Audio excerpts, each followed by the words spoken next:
আজ 17 ফেব্রুয়ারি ঝাড়গ্রাম জেলার বেলপাহাড়ি থানার কাকড়াঝোড় গ্রামের সিআরপিএফের ক্যাম্পে 184 নম্বর ব্যাটালিয়নের পক্ষ থেকে সিভিক অ্যাকশন প্রোগ্রামের মাধ্যমে গরিব দুস্থ মানুষজনকে তাদের নিত্য প্রয়োজনীয় বাসনপত্র যেমন স্টিলের থালা, স্টিলের গ্লাস, স্টিলের চামচ, কড়াই ইত্যাদি প্রদান করা হয়।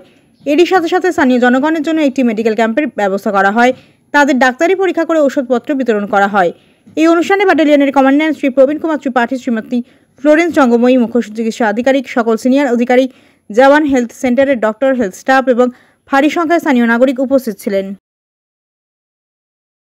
हर वर्ष की भांति इस वर्ष भी केंद्रीय रिजर्व पुलिस बल ने सिविक एक्शन प्रोग्राम के तहत हमारी 6 कंपनियों की लोकेशनों पे अलग अलग प्रोग्राम्स आयोजित किए जा रहे हैं।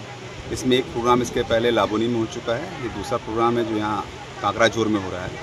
इसके तहत यहाँ पर यूटेंसिल्स का डिस्ट्रीब्यूशन किया गया है, एक मेडिकल कैंप लगाया गया है, इसमें काफ़ी संख्या में लोग यहाँ पर आ भी रहे हैं। इसके अलावा अभी और भी जो कट्टा थारा, बुरी झोर या और भी ओरो इस टाइप की जो और भी हमारे कैंप्स हैं उनमें भी इसी तरह के कैंप लगाए जाएंगे। उसमें स्पोर्ट्स की एक्टिविटीज़ भी हैं, स्किल डेवलपमेंट से रिलेटेड एक्टिविटीज़ भी हैं। उसमें एक जगह टेलरिंग के लिए हम महिलाओं को वहाँ पर टेलरिंग सिखा रहे हैं। इस तरह के कई कार्यक्रम हैं जो ऑर्गेनाइज किए जा रहे हैं हमारे कुछ। पहले से काफ़ी शांत है अभी यहाँ पर, बहुत ज़्यादा ऐसा कुछ है नहीं, और लोग बागों में भी काफ़ी जागरूकता भी है और कॉन्फिडेंस भी काफ़ी है।